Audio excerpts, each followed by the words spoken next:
because it, served a major purpose. But it was also, you know, unthinkable because it was radical. Yeah, 100%.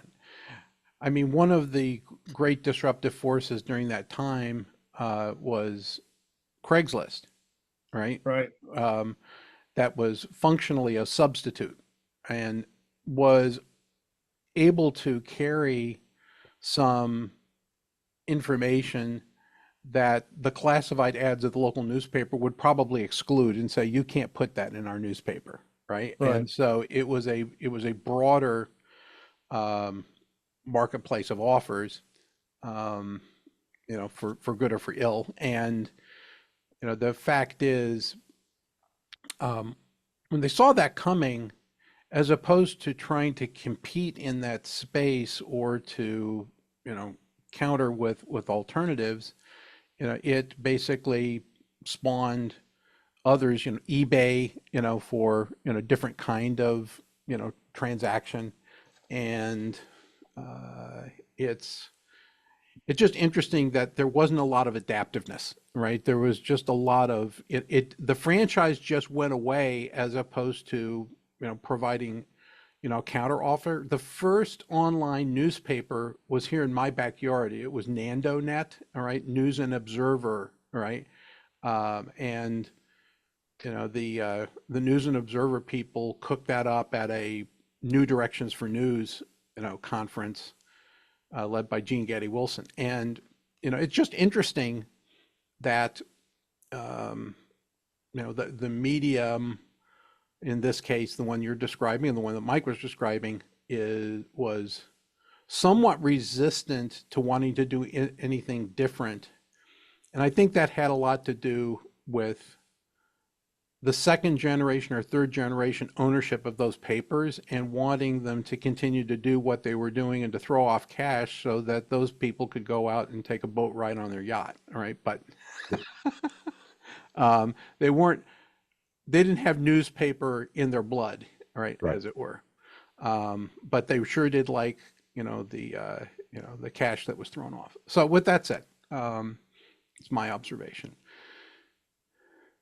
I would put Overton Window up against, in the commercial world, the adaptation that has been made for the technology readiness levels originally developed by NASA. Where you go 1 through 9, and either it's just an idea and we're thinking about it all the way through developing it to the point where it's deployed, at level 9.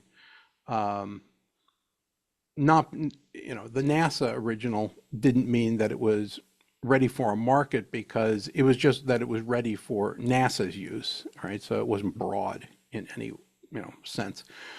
Overton is probably a better notional idea and description of readiness in terms of people in the marketplace versus trying to make it a 1 through 9 progressive scale. Um, we've looked at that and we've seen things get adopted and then the category fall apart.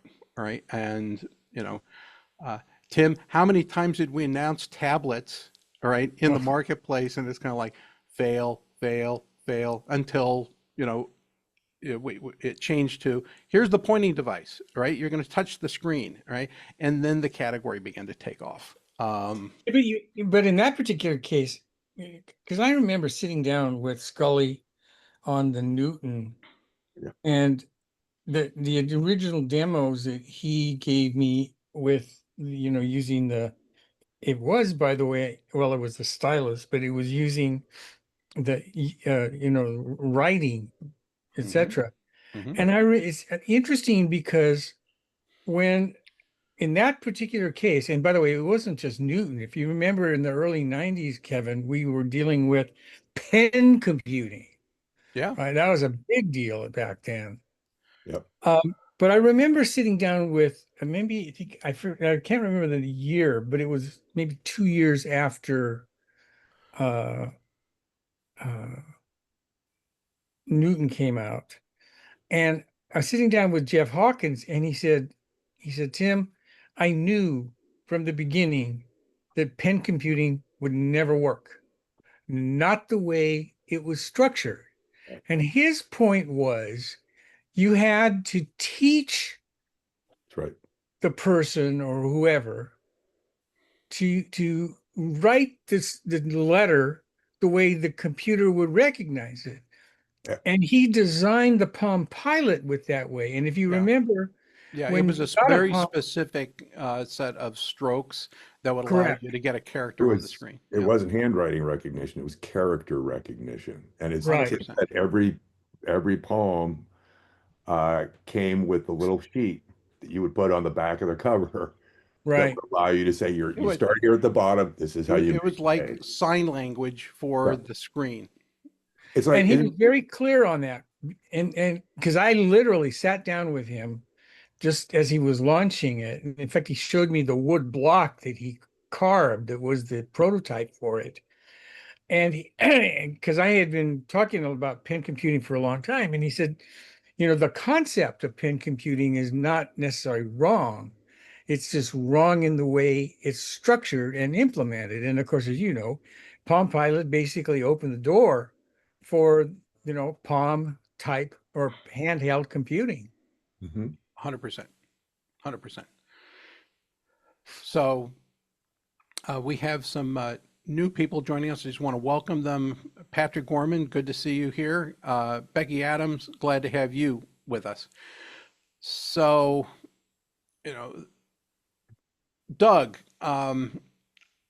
bring us a tale from either Nokia or Motorola days that would resonate with you or something that you're currently doing.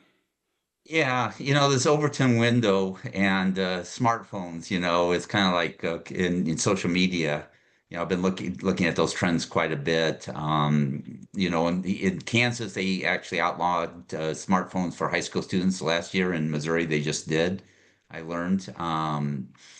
So that's one way to try to close the Overton window, is to restrict the technology.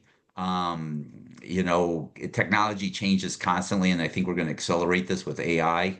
And how do we, think about how we communicate and engage with people? Especially, it seems like, we're,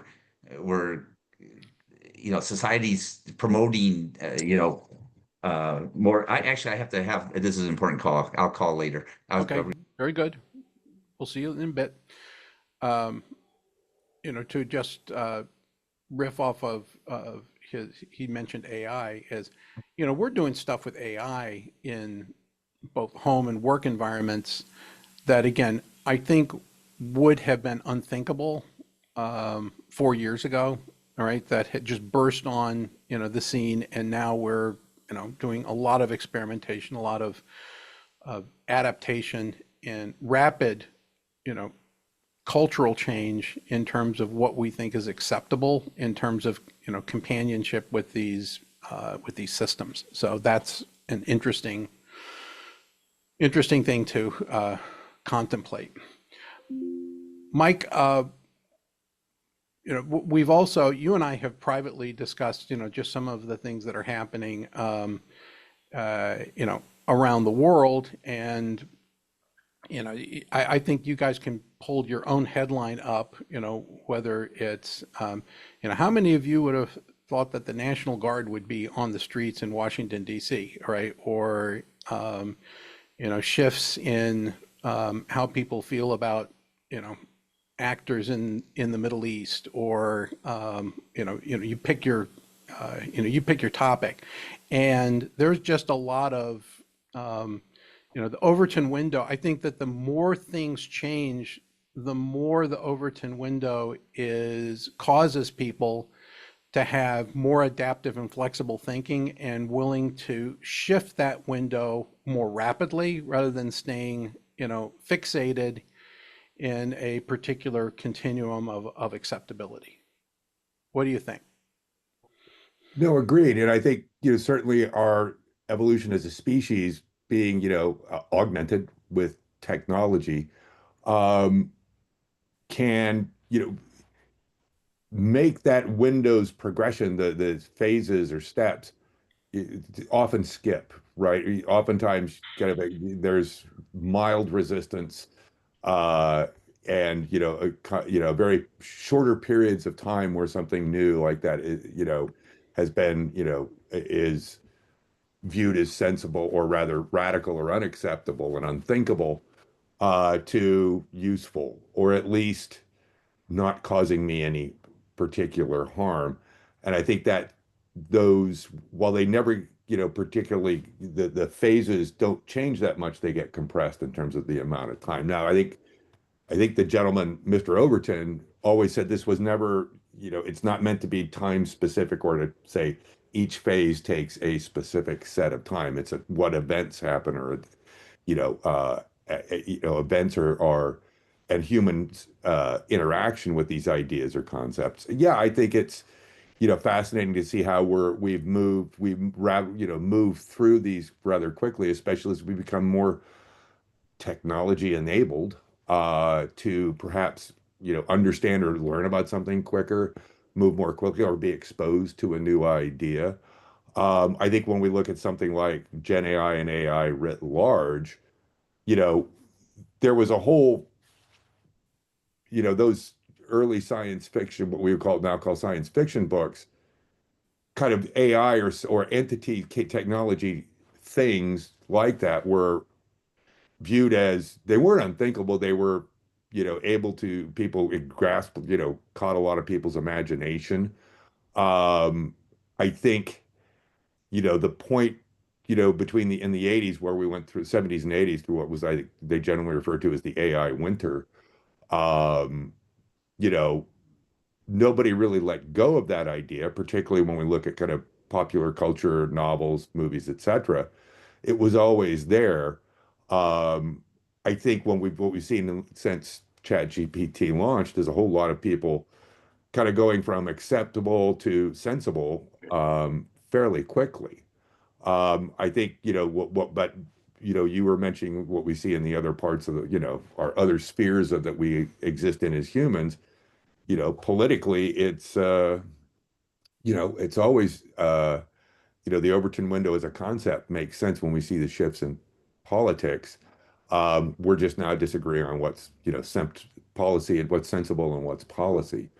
Um, the difference is, there's not much difference in a larger sense, but how we accept technology, particularly advanced technologies like Gen AI, yet still kind of move back from those things we've created as humans that aren't technologies, they're concepts, they're laws, etc. I think that tension is that between those two things is pretty fascinating, if that makes any sense. Yeah, it does. Patrick, would you be willing to join us? Okay. Sure. Okay. So you work in, the world of synthetic respondents and, trying to, get answers more rapidly for companies with, with a technology approach to sentiment. And, so what have you observed, right, I think that when you first started to approach people with this, they either looked at this as, I can't imagine what you're doing, Patrick, all right, or no, it's unacceptable. You can't do that, all right? I want humans, all right? Have you been living this pattern? Yeah, absolutely. I started the company in 2017, and in 2018, once I had funding, I started to meet with prospects, and nobody really wanted to talk about synthetic respondents. It just was a non-starter. Um, what's happened since then is the human panelist market has changed dramatically. And it finally went all the way up to the C-suite where they realized that there's ways to cheat. There are videos out on LinkedIn you can watch where people proudly talk about how they set up ways to cheat on surveys. I've watched the videos. People who talk about, I'm not interested in doing the surveys that are aimed at moms with children because they pay $2. I'm going to be a doctor. I'm going to be a lawyer. I'm going to be a CMO. So what's happened in the last year, and this is really recent, is the push has come down. to the researchers, saying, prove that this is valid. I work with companies where they go out and they're surveying people that are 1% of the population, and they do 100 surveys in a week, and people are just shaking their heads saying, no, you didn't. You didn't. There's no way in the world you accomplished that. So I'm getting meetings now with companies where they're really trying to figure out how the synthetic response can live side by side with human panelists and when they make sense. And I live in a space where if you have 50 ideas and you want to rank order them in terms of uh, the potential for success, they're starting to look at synthetic tools for that because you're not doing a 50 cell monadic test. And if you start to combine the ideas, you're going to have a lot of noise in the data. So for the first time ever, and this is really almost the last 6 months, people are approaching me saying, well, I have this segmentation data that I collected. I think it's clean. We did everything we can. We can't afford to keep doing this over and over. Can you model this? Can you take these segments and create a synthetic model of my most important customers and allow me to test new ideas with them? And the other thing that we're able to do with our system, as you know, Kevin, is track what people are reading. We have a very good machine learning algorithm that we license from Ultisim that allows us to have these segments that we've created synthetically read 20 to 25,000 pieces of content every day and really figure out how well it aligns. And we market this as a living segmentation, something that's going to change over time.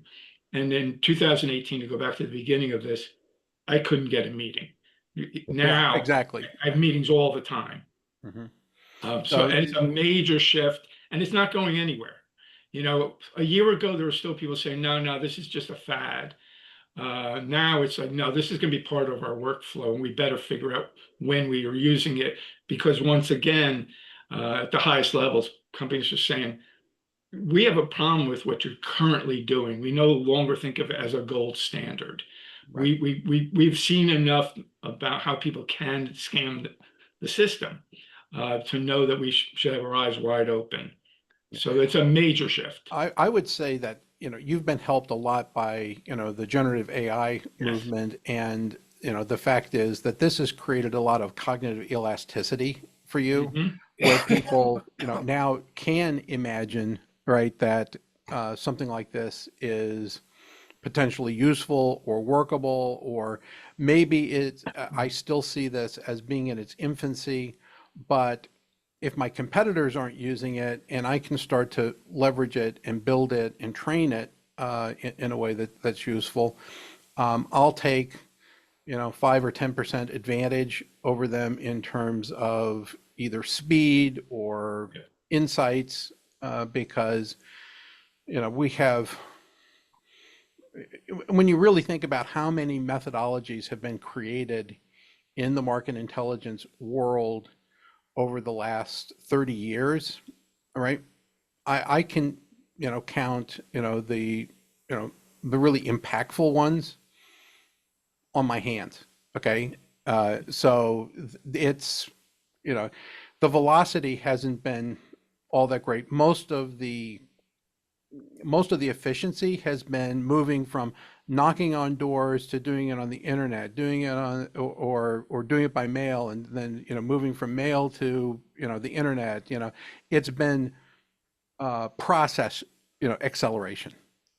It really and hasn't been one of the new other things that's come methodology. out of the cheating scandal that I didn't anticipate, but it's now talked about pretty openly, is once people at the senior level understood that people were hacking into the systems and completing the surveys with bots, and they started to think, well, I'm sharing my new ideas.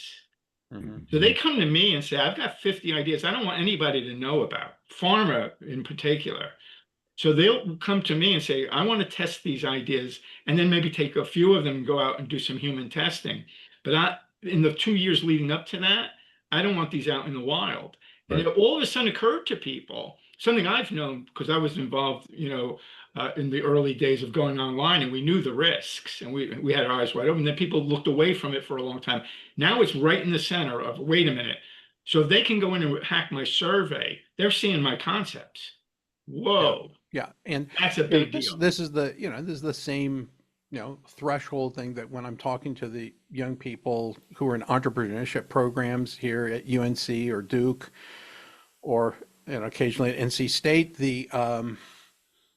I say you should really hold on to whatever it is that you're doing as proprietary or trade secret until you're at the threshold that you're going to be acquired, if that's your, because if you put it into the patent system, some larger entity is just going to reverse engineer your patent, right? And they're going to say, oh, I see the right-hand molecule, we'll make a left-hand molecule, or whatever. And you're better off, because the key to this, and I had about a third of IBM's patent portfolio at one time in intellectual property, management, is having a patent can only be valuable if you can defend it, okay? And so you need to actually have a pretty big legal team for defense. And so getting acquired by a big company means, you're hitting the transition point.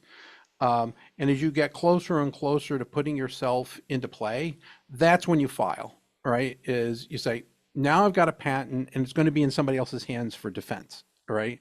As opposed to, you should just keep people guessing on how do you do that? Well, it's a secret, okay? Ask Mars how they make their chocolates. They're not going to tell you, it's a family company, right? So that's good. That's good.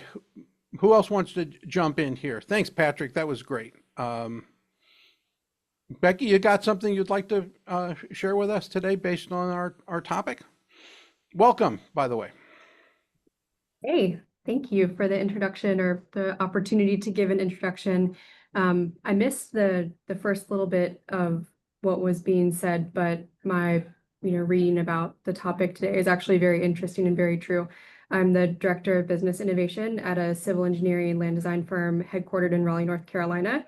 And obviously AI is everywhere, and people tend to both overreact and underreact to it, I'm finding, which is very interesting. And this conversation has really kind of taken it back to our experience with AutoCAD, if anybody's familiar with that. Oh yeah. My sister-in-law was an AutoCAD instructor. Yep. Yeah. When I was growing up in high school, it was so interesting because I was kind of in the transition between, we were still hand drafting and we were also using computers for drafting, that transition phase. And I know that folks in the 90s, when we were first, computer drafting became more ubiquitous, there was a lot of conversation about, pros and cons and people having a hard time adapting. And I think we are at one of those phases again with AI. I'm responsible for our company's internal development team for AI. And, we're starting to introduce it. And we're really starting to see this window of what used to be, I think we had this process with CAD, where at first people were not sure about it. They didn't think it was going to work. And then now it's a given in absolutely everything. And nobody would ever, even now, we don't print stuff anymore to do red lines on it. We use Bluebeam. So it's so interesting how it's so true what this model shows. So it's happening right now with AI. Yeah, there you go. Well, we're glad you're with us, and joining some of our content evolution communities. We're delighted. Hey, Bob, come on in. By the way, I got an introduction that I need to make to a person that just gave a presentation at the Stimson Center, the Loomis Innovation Council, on responsible AI practice. I say, oh, you need to talk. Julia Nair went from Atlantic Council and an advanced degree at Harvard, right, to Loomis. So I said, oh, Bob would enjoy this. I'm going to have to introduce you guys. Nice. Yeah, I appreciate that. Thanks, Kevin. One of the things that I missed the beginning as well, but just general sense of what this topic is about. I guess I was thinking about an upcoming meeting I have with the Department of Labor. They wanted to talk to me. I mean, this kind of goes back. The invite came from a relationship I've had with Keith Sonderling, the former EEOC commissioner, who's now Deputy Secretary of Labor. So I'm meeting with his team. I actually know his chief innovation officer just randomly through a startup that he used to be COO for. But they wanted to sort of talk to me about where things are going with uh, not just responsible AI, but how it impacts the labor market, how it impacts education. In fact, just within the last couple of days, definitely this week, they just put out a new. They already had the America's AI Action Plan or whatever that came out a couple weeks ago, Yeah. and then there's a new one that just came out. See if I can pull it up real quick. It's called America's Talent Strategy: Building the Workforce for the Golden Age. It's basically co-authored by Department of Ed, Department of Labor, and Department of Commerce. So I'm reading up on that to kind of get their perspective. Some of the early feedback I saw was, okay, where's the meat? Where's the actual, public-private, sort of partnership? Where, like, is this going to have teeth, or is this just like this nice, sounds good on paper, but in practicality, it doesn't work. So I guess I'm trying to sort of correlate this topic with people's appetite, perhaps finally to rethink, what we teach in, primary education through, at least in the U.S. I think about, middle school, high school. Are we actually moving forward on the preparedness of students and getting teachers comfortable and all of that? But when I talk to educators, there's this pervasive problem that's been going on for decades where people feel like we're not actually teaching the right things. We're not teaching them how to learn. We're not leaning into these innately human and arguably more durable skills going forward in this AI age. And so I just wonder, between that and some of the shortcomings, I'll say, of the labor market, the unemployment situation, smart people on the sidelines that just can't find work, and we're debating whether AI is helping or hurting, all this stuff. And so I just wonder how this topic sort of relates to the public appetite, but also the sort of oversight, overseers kind of appetite for structural change, I guess. Yeah.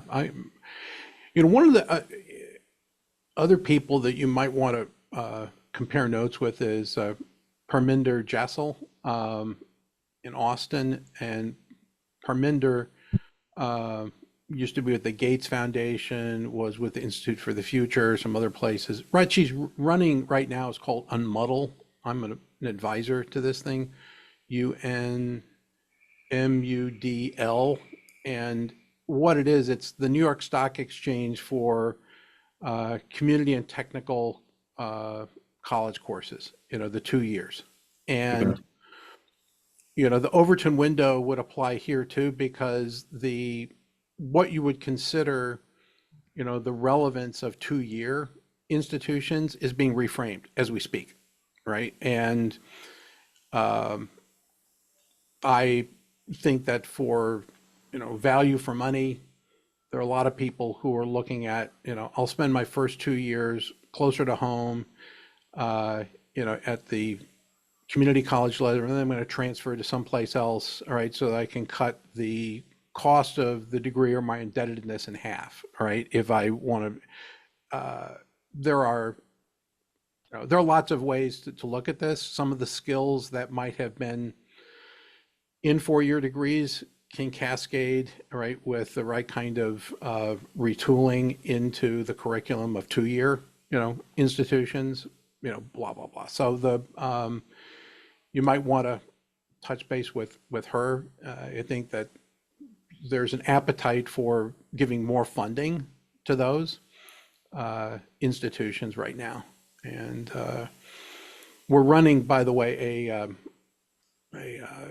an experimental design in the choice flows unit for university sentiment for land grant schools amongst constituents and sentiments and citizens in those states, because when they're under pressure the question would be, beyond the football and basketball team, what else do you know about this, your, university and what it's doing for your state, right? And we'd like to do that discovery and understand what the controlling misperception is that is holding people back from being able to see, the value being, created by those schools and or school systems, right?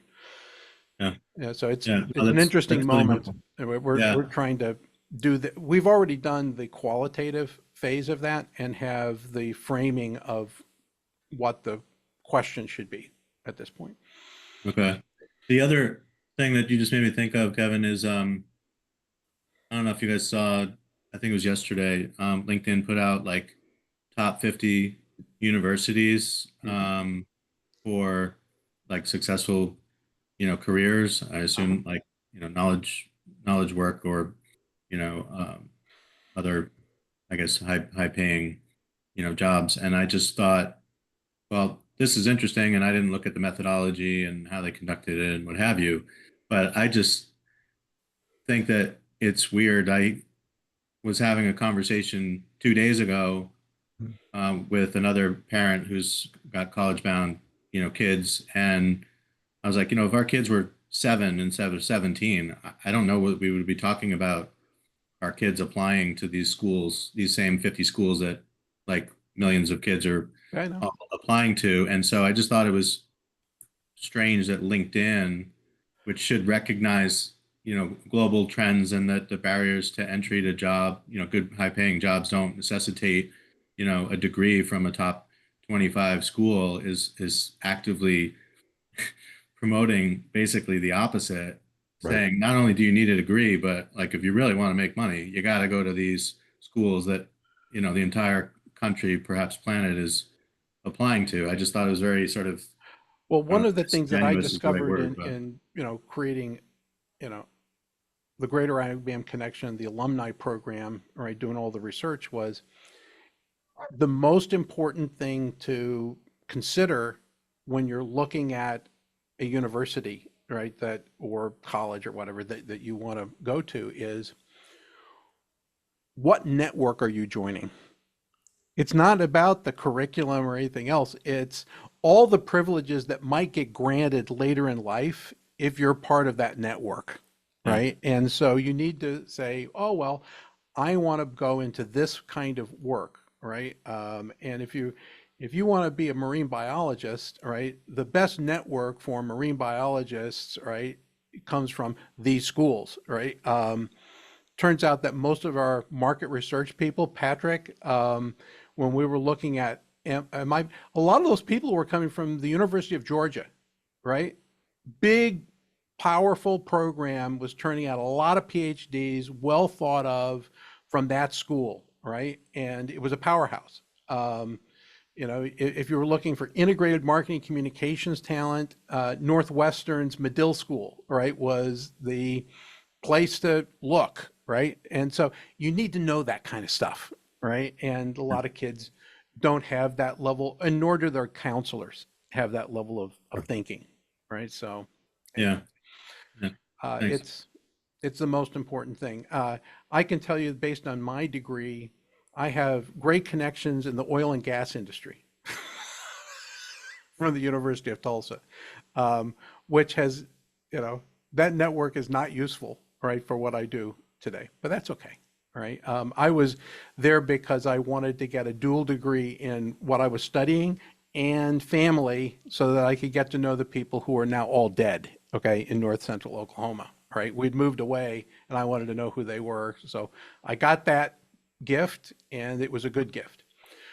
Suzanne, Hey, you jump in guys. here. You know what? I'm thinking about you because you're doing exobiology in space, you're doing a whole bunch. I mean, a lot of the stuff that you're currently doing, if you were to describe it to somebody, is still unthinkable on this scale.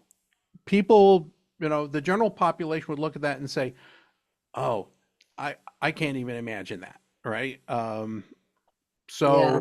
where do you think, most of your work is on this scale? Is it unthinkable, radical, and what seems to be approaching the level of perhaps acceptance? Because none of it's policy, because we don't have any space, we don't have the space hotels up yet, right? So nobody's doing space tourism, right, except for, Right. 30 seconds in orbit. So go ahead. But I find this topic is particularly timely right now, the Overton discussion, because I think, with the current political climate, for example, I mean, it's very important to understand and shape future policy to get people thinking about things and to get people more in touch, in particular politicians who make these budget decisions, right? And to be able to measure societal pulses and what people want, what students want, what parents want. And with, there's just been such a misconnection, about what people are passionate about, and politicians, thinking what you should be interested in or what you feel. I mean, no one saw really the incoming administration. Really, I mean, it took a lot of not the people who did it, but it is just, but it's just not having the pulse on people's the sentiment, right? Sure. So I think this is going to change the way. And yes, you're right, Kevin. There isn't policies today that are shaping this exploration. Moreover, I think that it's just going to be leveraged this way to, explain it to the public, explain it to the Congress folks, about how important this is scientifically. And, and it's important. And it's obviously so important. I mean, commercial industry, the commercial sector is on board, and, thousands of payloads are going up. So, I study the extreme. I study astrobiology. I study what is impossible and the unknown unknowns. And it's just an exciting space. And now, with Overton model, you can just be able to, achieve the policies or shape the policies to get public approval and government approval for crazy out of the box projects. Mhm. I thought this is timely, especially what's going on even in this country right now. I mean, people want to know, people want transparency, and there's such out of touchness. It's like, how do they not know that? But so I don't know. Today's topic is very timely. Yeah, it is. I mean, I deep dived into it, and so this was new to me today. So thank you. we like to bring gifts, right, to people, expose you to a wide variety of ideas. So often, we dive back into talking about a technology, and although this is it's a methodology, it's a very useful tool, right? It really is. I mean, it's a perspective giver. Ben, welcome. Hi. Putting you on the spot. I'm late. I'm late, so I'm diving in You late. know anything about Overton Window? I know you know about Overton Window. All right. So we've talked about some examples in terms of applying it to commercial and understanding market readiness and other things, hinted at things that are happening in the headlines. What do you think? Do you give this to your students at Emory? And by the way, we're glad that everybody's now safe after that incident at Emory, all right, Yeah. and CDC. So all the best to you guys. That was unfortunate. We had one of my faculty had a child in the daycare center there, and was actually trying to go pick her up at the time and got stopped going in. It's traumatic for people to have that kind of interrupt 100%. in their lives. But no, I certainly think it's useful. I look on it as a lens for discussion and as a framework. So we always introduce that as a side framework. All right. Cool.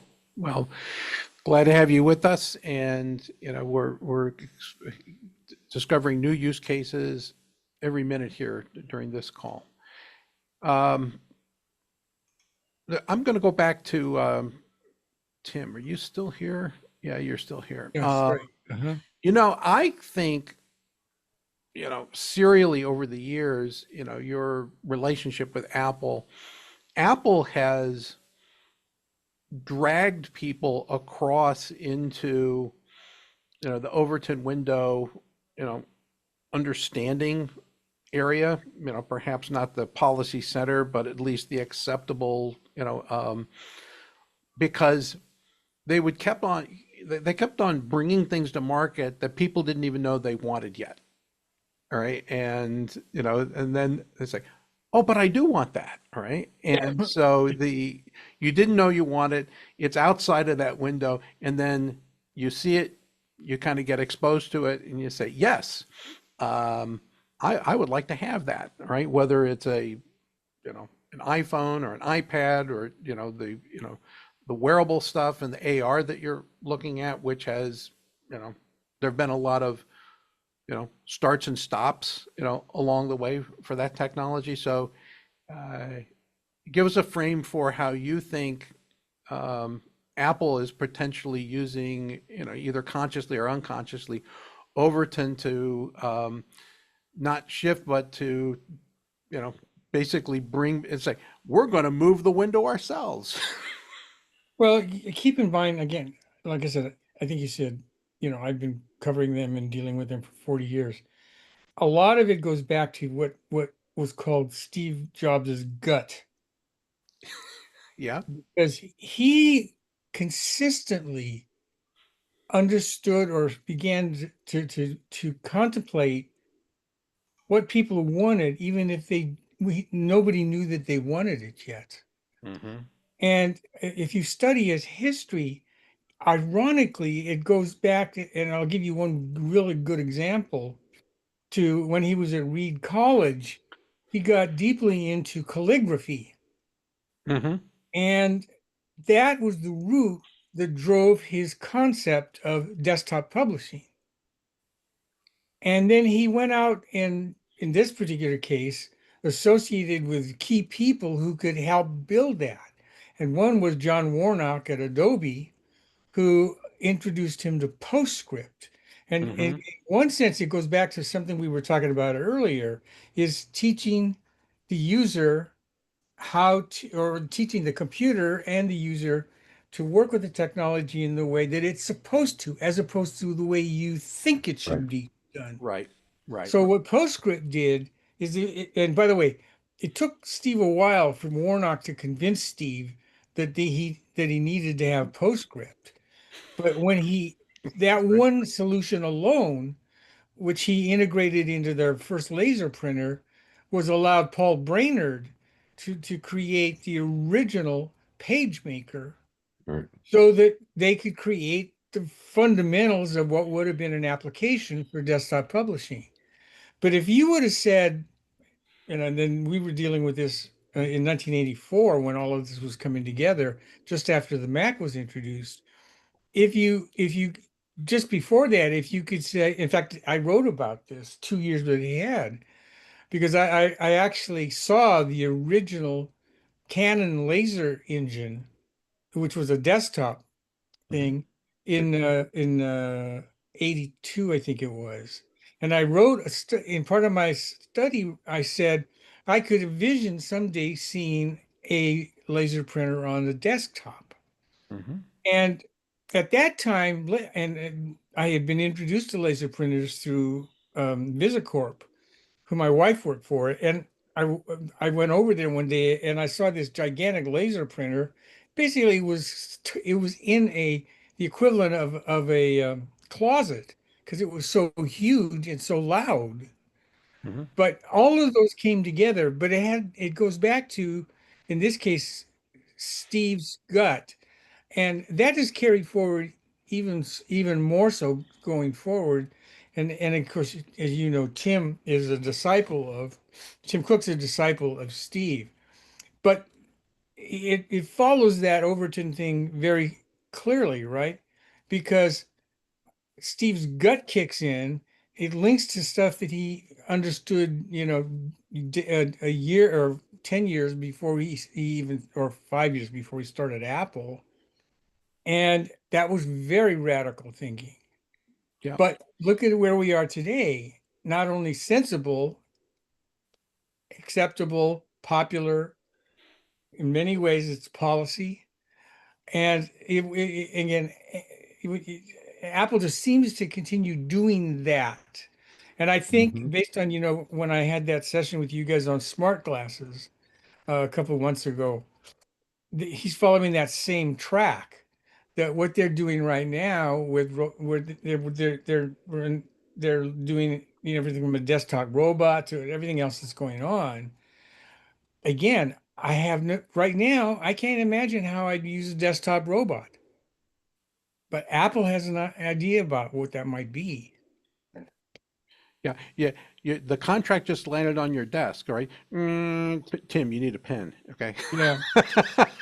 Uh, the it's interesting following the news of the week is the based on earnings, there was a lot of ink about Kodak potentially going out of business, right? And how many near-death experiences have we had with Kodak, and between some of the majors out of Rochester, Kodak, Xerox, Corning, some others.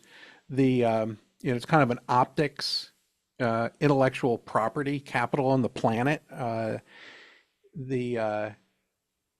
They were they've moved outside the Overton window. They've moved in the opposite direction. They were dead center in terms of being the capture of memories business for most Americans at one point. In fact, I think that was the theme of their Epcot exhibit, was making memories, right? And now they have moved so far outside of it that they're about to wink out of existence. The park stuff that Xerox did, they were never able to commercialize it. A lot of the things that they were doing were considered very radical, but then other companies started to say, oh, that mouse, that's a pretty good idea. Graphical user interface. Oh, yes, let's use that. So, just because you're there early doesn't mean that you're able to bring it into that bullseye. So, It's Yeah, but sad. that's where Apple excels yeah. Yeah. because they're always late. Relatively speaking, right. But always right. That's correct. They're always late, but they always get it right. And I would properly. I would just argue I would say that Steve's he's a lot of contributions, but I think the biggest one he delivered was understanding the concept of making the user interface so easy that it could be adapted quickly. And that's why, the idea that he stole the mouse and the GUI from um, uh, Xerox stuff. Xerox is not too far fetched because that's where he got his idea. But it goes back to his thinking about, and he says this, by the way, in his Stanford graduation speech, his love of calligraphy. Yeah. Yeah. I would say that one of the geniuses of Apple, what you see in some strategy documents out of Harvard, but at a product or offering level, is strategic deselection. Is they know how to say no to functionality that would throw you off or make the device less usable.